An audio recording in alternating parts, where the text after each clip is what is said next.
Grande abraço do professor Evaldo Munareto. Vamos tratar um pouquinho aqui de filosofia dentro da história. Vamos falar do liberalismo político de John Locke. John Locke foi um filósofo inglês do século XVII, cuja produção atingiu seu auge entre 1660 e 1680. Para muitos historiadores e filósofos, John Locke é o pai do liberalismo econômico, uma das primeiras vozes contra o absolutismo monárquico na Inglaterra lá no século XVII, contra justamente a concentração de poderes do rei absolutista, contra a centralização administrativa do Estado absolutista.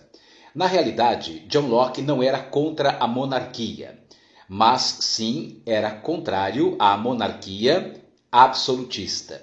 Porque a proposta de Locke era justamente manter a monarquia, mas uma monarquia parlamentarista. Ou seja, o rei, o monarca, continuaria existindo, mas com poderes limitados, com poderes reduzidos por uma constituição, por um conjunto de leis e também pelo parlamento, pelos deputados do parlamento.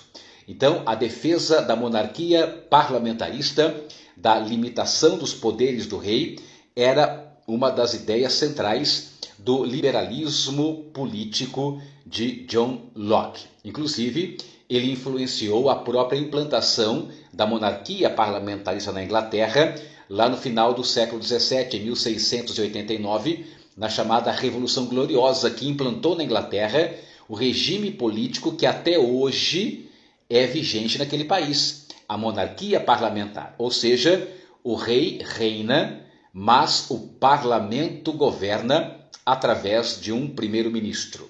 Então, a primeira ideia de Locke é a defesa da monarquia parlamentarista, da supremacia do parlamento sobre o rei, ou seja, da limitação dos poderes do rei, numa clara oposição que Locke tinha à chamada monarquia absolutista. Muito bem, esse é o primeiro ponto.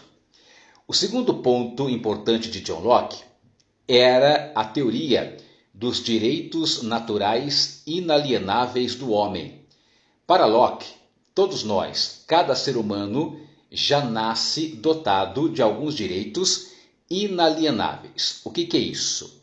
Direitos que nenhum governante pode tirar, pode tocar. Especialmente três direitos que são a vida, a liberdade e a propriedade. Esses três direitos, Locke os elencava como os direitos principais, direitos naturais inalienáveis do homem, do ser humano. E aí entra a terceira marca de John Locke. Caso um governante ameace esses direitos naturais, a sociedade teria o dever e também o direito de se rebelar contra a tirania, contra o despotismo, contra o arbítrio do Estado que não consegue garantir esses direitos naturais. Então, o direito à rebelião contra a tirania, uma outra ideia bastante forte, bastante impactante de John Locke do século XVII, que vem até os dias de hoje. Observe que o Locke, nas ideias de Locke, tem mais de 300 anos. E ainda hoje, no mundo ocidental, especialmente Europa e Américas aqui, não é? Essas ideias ainda continuam sendo bastante importantes. As ideias, então, repetindo, da monarquia parlamentarista, dos direitos naturais inalienáveis do homem e do direito à resistência à tirania, à opressão.